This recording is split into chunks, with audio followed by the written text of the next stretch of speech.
3, 2, 1. कारण संपर्क आयटीमध्ये तुमचं सर स्वागत आहे. ओके, तर गेल्या तासाला आपण काय बघितलं होतं, सिरीज सर्किटचा अभ्यास केला होता, बरोबर का? तर आता आपण पॅरलल सर्किट म्हणजे काय ते समजावून घ्यायचं आहे प्रॅक्टिकल सहित. ओके, प्रॅक्टिकल सहित आपण समजावून घेत असताना एक लक्ष द्यायचं आहे. बघा, पॅरलल सर्किट जे आपल्या हाऊस वायरिंगमध्ये कनेक्शन, हाऊस वायरिंगमध्ये काय करतो आपण, पॅरलल सर्किटचा उपयोग करतो, बरोबर आहे का? त्याच्यानंतर आपण इंडस्ट्रियल वायरिंगमध्ये सुद्धा पॅरलल सर्किटचा उपयोग करू शकतो आपण. ओके, त्याच्यानंतर स्ट्रीट लाईट जे लावतो तिथं आपल्याला पॅरलल कनेक्शन यूज करू शकतो. ओके, त्याच्यानंतर आपण एखादं सर्किट बनवलं आणि त्या सर्किटमध्ये किंवा पॅरलल बोर्डमध्ये बनवलं तर तिथं व्होल्टमीटर जोडतो आपण. काय जोडतो? व्होल्टमीटर. आणि व्होल्टमीटर सप्लायच्या पॅरललमध्ये जोडतो. त्याच्यामध्ये पॅरललमध्ये. पॅरलल सर्किट म्हणजे काय हे समजावून घ्यायचं. काय समजावून घ्यायचं? पॅरलल सर्किट म्हणजे काय? म्हणजे ज्या सर्किटमध्ये जितके रेजिस्टन्स असतात, काय असतात? ज्या सर्किटमध्ये जितके रेजिस्टन्स असतात तितके करंट वाहण्यास मार्ग असतात. आता इथं बघा 1, 2, 3 रेजिस्टन्स आहे आणि त्याला प्रत्येकाला वेगवेगळ्या करंट वाहण्यासाठी मार्ग आहे का? इथं प्रत्येक रेजिस्टन्सला काय दिलंय? स्वतंत्र सप्लाय दिलाय, आहे का?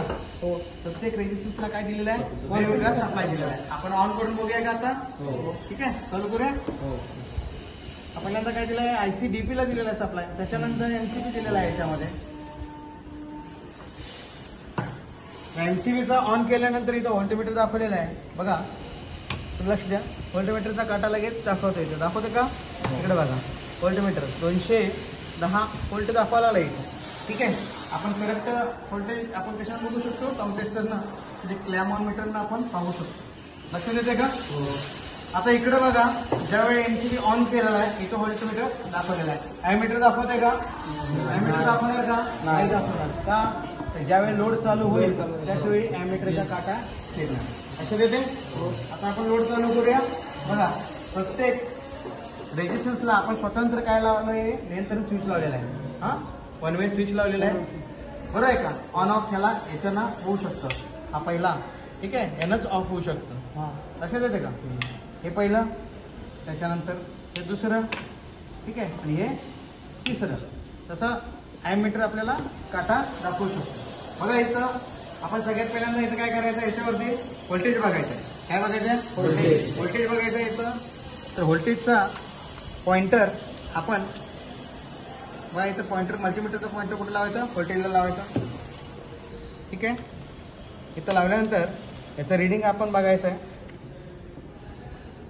किती येत आहे? 200 किती आहे? 228. 228 आहे. ठीक आहे, तर हा व्होल्टेज प्रत्येक रेजिस्टन्सला काय असतं? समान असतो. ते आपण प्रॅक्टिकल सहित बघायचं आहे. पॅरलल सर्किटमध्ये बघत असताना प्रत्येक कॅरेक्टरिस्टिकचा आपण काय करायचं? अभ्यास बघायचा आहे. पहिला कॅरेक्टरिस्टिक काय याच्यामध्ये? तर पॅरलल सर्किटमध्ये काय समान असतं? व्होल्टेज समान असतं. पॅरलल सर्किटमध्ये व्होल्टेज समान असतं का? तर जितके रेजिस्टन्स जोडलेले असतात तितकंच करंटला वाहण्यासाठी मार्ग असतो, बरोबर आहे का? तर याच्यामध्ये आपण काय करायचं आहे? याच्यात बघा, याच्यामध्ये प्रत्येक रेजिस्टन्सला हा स्वतंत्र मार्ग दिला. काय दिलेला आहे? स्वतंत्र मार्ग दिलेला आहे. इथं दिलेला आहे का? जितकं सर्किटला व्होल्टेज आहे, इथं 228 आहे म्हणजे इथं पण 228 यायला पाहिजे, इथं 228 यायला पाहिजे, इथं 228 यायला पाहिजे. ओके, ते आपण बघूया. आपण आपण स्ट्रॉंग टेस्टरचा बघा, स्ट्रॉंग टेस्टरचा जो पॉइंटर आहे व्होल्टेजला लावलेला आहे. इथं पॉइंटर लावलेला आहे व्होल्टेजला. हो, ठीक आहे, इथं व्होल्टेज दाखवू शकतोय रिडिंग. आता आपण काय करूया? एक एक चेक करत बसूया. हा चालू करू. याच्यानंतर इथं पहिल्या रेजिस्टन्सचा आपण काय बघायचं? व्होल्टेज बघायचं. बघा काय दाखवत आहे? 228 दाखवते का? हो, किती दाखवते? 228 दाखवतं, बरोबर.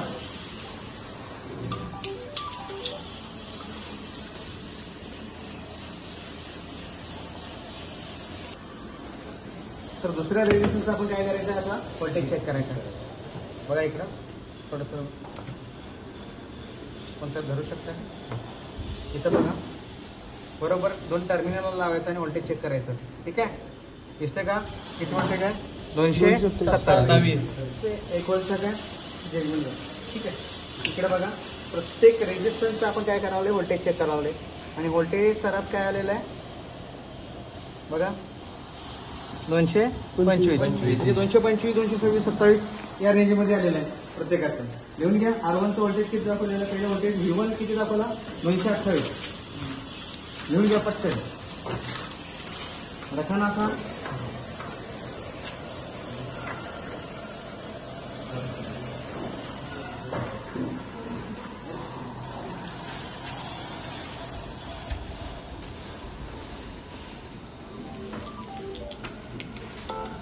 Supply voltage hello hello hello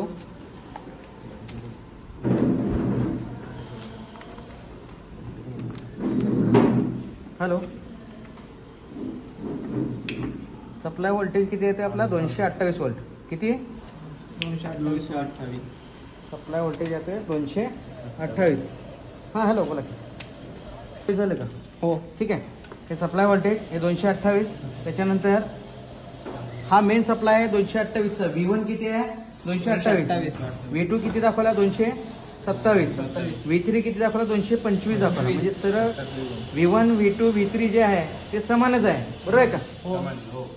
बरोबर आहे. म्हणजे पॅरलल सर्किटमध्ये एक गोष्ट लक्षात आली की ह्याच्यामध्ये काय असतं व्होल्टेज समान असतं. काय असतं याच्यामध्ये व्होल्टेज समान असतं. व्होल्टेज काय असतं समान असतं.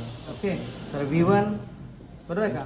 V2 बरोबर V1 बरोबर V2 बरोबर V3 बरोबर VN.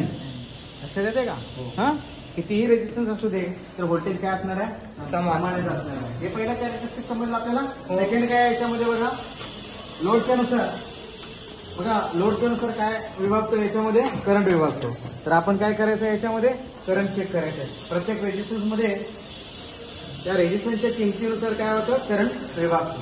बघा याचा सगळ्यात पहिल्यांदा बघा R1चा रेजिस्टन्स बघा तिथे लिहा. R1चा रेजिस्टन्स किती आहे बघा 0.4 आहे. R1चा रेजिस्टन्स किती दाखवला 0.4 दाखवलेला आहे. ओके.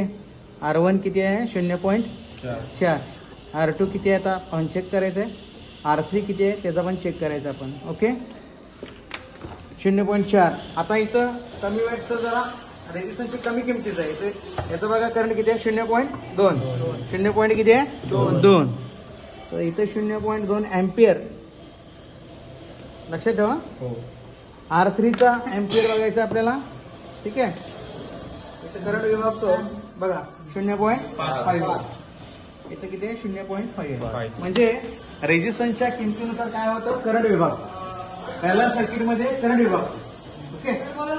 हा तर याच्यामध्ये दुसरा कॅरेक्टरिस्टिक समजलं तुम्हाला. तर याच्यामध्ये काय असतं प्रत्येक रेजिस्टन्स जो आहे प्रत्येक रेजिस्टन्स मध्ये त्याच्या किमतीनुसार काय होतं करंट विभागतो. काय होतं व्होल्टेज काय असतो समान असतो. याच्यामध्ये काय असतं व्होल्टेज समान असतो. करंट काय होतं विभागतो. रेजिस्टन्सच्या किमतीनुसार करंट काय होतो विभागतो. ओके लक्षात येते. म्हणजे काय I1 is equal to V1 भागिले R1 इज इक्वल टू बघा I2 is equal to V2 भागिले R2. त्याच्यानंतर तिसरा